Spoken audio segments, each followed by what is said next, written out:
Now I want to go ahead and point out to you that Obama is launching all of these wars in Libya, Syria, Central Africa, everywhere without congressional approval. And our system of checks and balances is in the crapper. This is incredible. With more on that, we go to Webster Tarpley, who predicted all of this in the Obama deception.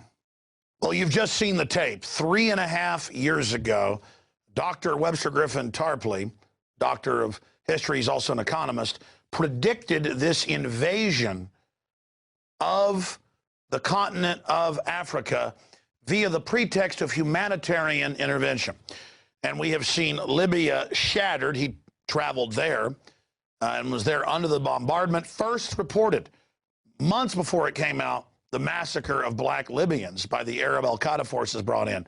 He predicted the attack on Syria using al-Qaeda. That's now happening. And that McCain and others would call for bombardments that are just days or weeks away.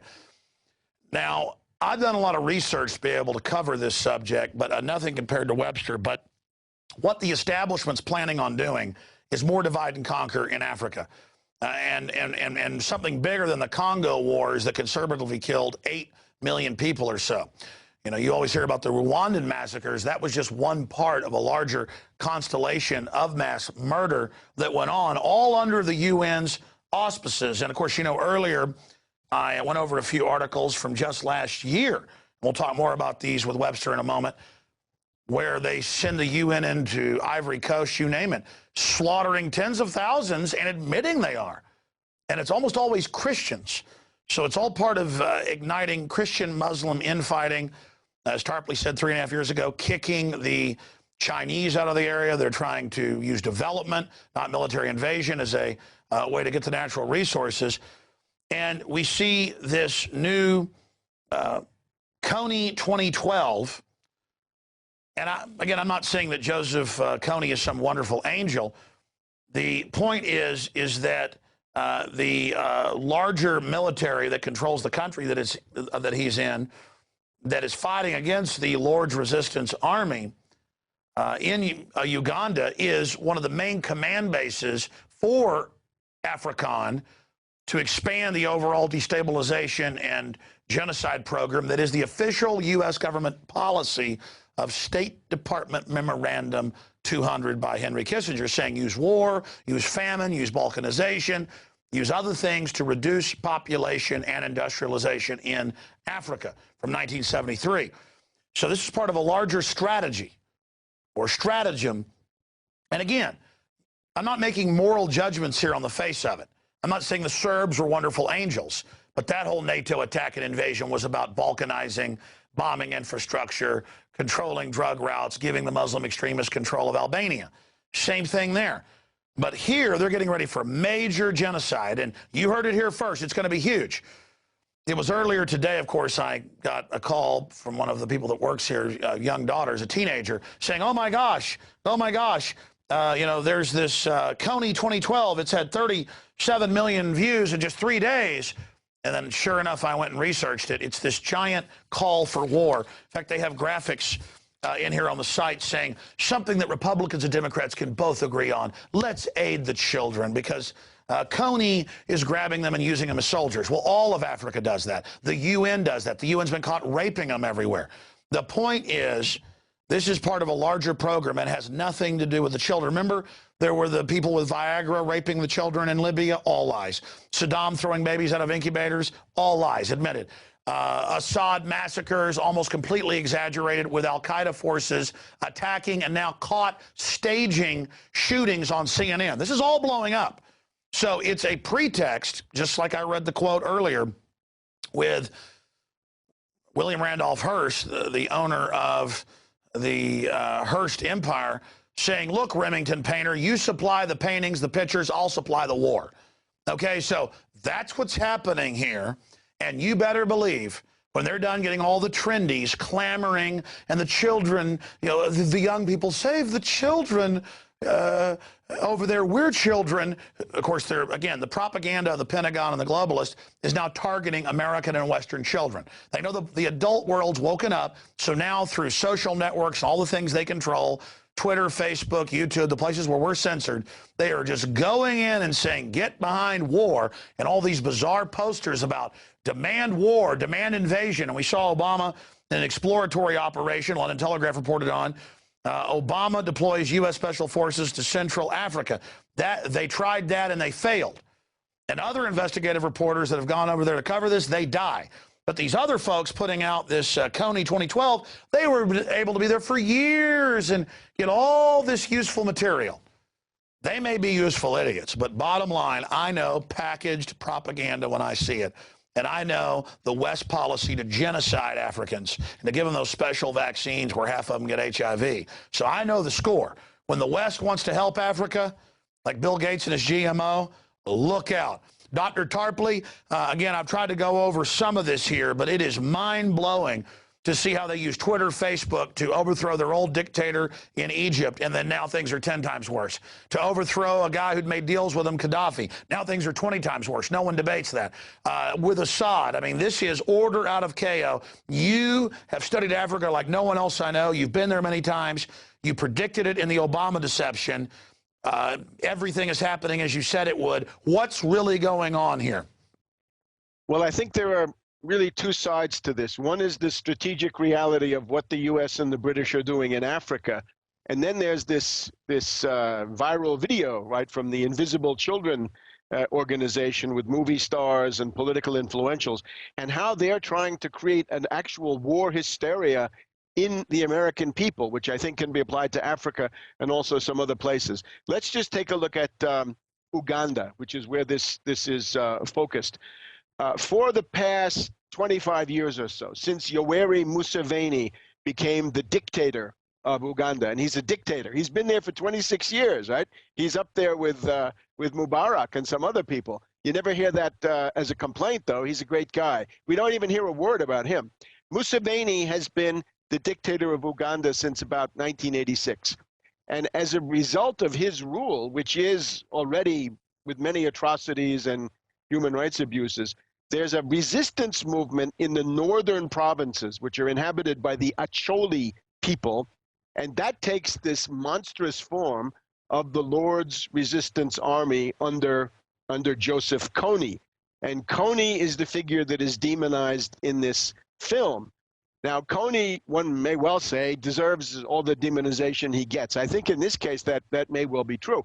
But Kony is not the main story in Uganda, right? Kony has been out of it for several years. As far as I can see, for the last 4 or 5 years, Kony has been nowhere. Exactly. So to be clear, it's a larger region. We've already had massacres, in one case 7 million, 1 million in another area, with all these different groups. He's a very minor player. He's just the war hysteria person to be demonized as the pretext for African to really pour in and prop up the dictator. Right. It's a very incongruous choice, because he's out there in the bush with a couple of hundred followers. Now, he's undoubtedly got child soldiers. It's undoubtedly hell on earth for the people that are there. But you look at this film and you see, what are their demands? What do they think should happen? These Invisible Children and the TRI group and their backers, right? Who are their backers? Ocampo, the imperialist stooge who runs the International Criminal Court. He'll indict anybody you want, right? Milosevic, General Bashir of Sudan. How about Bush and Cheney? Ever indict them? Oh, no, not Ocampo. And then we've got a reactionary Republican like Senator Inhofe. Looks like we've got Senator Kerry interested in it. We've got some of these other warmonger hack politicians that we know so well. So the idea, though, is the Ugandan army has to be strengthened. Strengthen the Ugandan army. Are we nuts? The Ugandan army is a party to the biggest genocide in the world since the Second World War, which is the Congo War.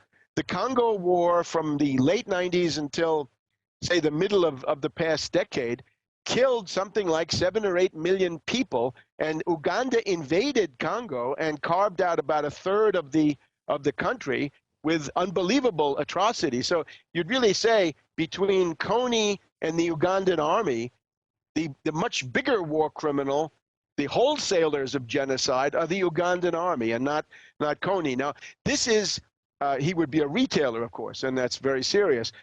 Uganda has always been the British enforcer, the British-U.S. enforcer in this part of the world. I remember visiting Khartoum in the Sudan 15 or more years ago, and the information minister showed me boxes of weapons that had been used to try to foment a rebellion in southern Sudan, right? What you see now as southern Sudan, the area around Juba.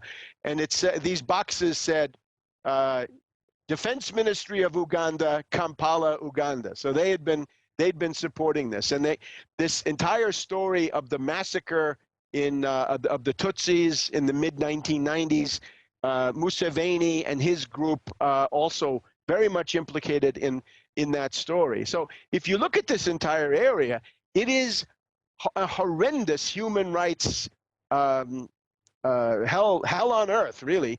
In Uganda itself, about 40% of the people live on less than €1 a day. So there's tremendous poverty, right? You'd think they might say something about that. All of these other countries that were involved in that war, and now, of course, new wars are starting up. The common denominator of all these wars, really, is that the U.S. and the British want to drive the Chinese out of Africa, and in particular, this strategically important area, right? This is one of the main concentrations in the world of strategic minerals and strategic raw materials. Well, mainly rare earth minerals, key things that are needed in electronics. But Yes. let's expand on that. People say, well, good, America's defending its interest. These are globalists that actually shut down our industry and pay to move it offshore. So they're just using America's muscle. But that's exactly my point. Obviously, this group, this Lord's Resistance Army, from my research, is involved in some criminal activities and some massacres, but it's a tiny, as you said, maximum a few thousand followers, a few hundred soldiers. It's literally a red herring pretext to go in. Same story we've seen: babies, incubators, raping the women and children, fueled by Viagra. Totally fake. Assad massacres. Don't forget, gay girl in Damascus. Gay girl in Damascus. By the way, Bouazizi, when I was just in Iran, I talked to a Tunisian filmmaker. He explained that the whole Bouazizi story, right, the Tunisian fruit vendor, that's a fraud too. So they're all frauds. But it's copper, cobalt, uranium, gold, magnesium, tin, plus these other ones, that molybdenum and these really exotic rare earth elements. So then you go a little bit further south. But again, let me stop you, Webster, because we need to look at the larger image here. You predicted all of this. They've gone into Libya, wrecked everything, exactly as you said they would. Racial massacres, everything. Where's the Hollywood people on this? Where's the film? Where's the 37 million views in 4 days? You can see the system behind this, who we know wants to genocide in Africa. So, again, the filmmakers may be useful idiots. I just see establishment fingerprints all over this. What's the larger AFRICOM plan? What do they want to do to Africa? It is to lay waste to the continent, to destroy every independent state, sort of on the Libyan model, right? Libya, the eastern part of Libya has just declared its sort of semi-independence, and that could be a civil war right there. Al-Qaeda, Al-Qaeda, Cyrenaica, Benghazi, these places, right? So a terrorist state, the new Barbary pirates, if you want, on the southern coast of the Mediterranean. Very bad for Europe, very bad for shipping in the Mediterranean. But the general idea is that the Chinese must be kicked out at all costs. And since the Chinese support existing governments wherever they are, whatever they are, the United States and the British have to destroy all the existing governments. And Uganda, Rwanda, and Burundi are key parts of that effort. In other words, they're sort of the indigenous troops. But of course, there's more. There's also Kenya, right? Obama's ancestral home, where he's got these deals with his cousin Odinga. Somalia, right? There's been military action between Somalia. So as you said 3.5 years ago, all of Africa a battlefield on fire. But let's go back, since you were just mentioning, this larger program. For people out there, then, what's the long-term goal? It is the destruction of every independent state, secessionism, warlords, chaos, right? If you go to the Arab world, as I've found, you hear words from the Bush years that maybe we didn't pay enough attention to. Condoleezza Rice in 2005 began talking about creative chaos, creative chaos. And everybody in the Arab world knew that that meant that their countries were going to be destroyed, split into pieces, or as Brzezinski calls it, Brzezinski has his own term, microstates and mini-states. So anybody who's a secessionist, anybody who's a warlord, anybody who wants, rump states or things like this, that's exactly the imperialist program.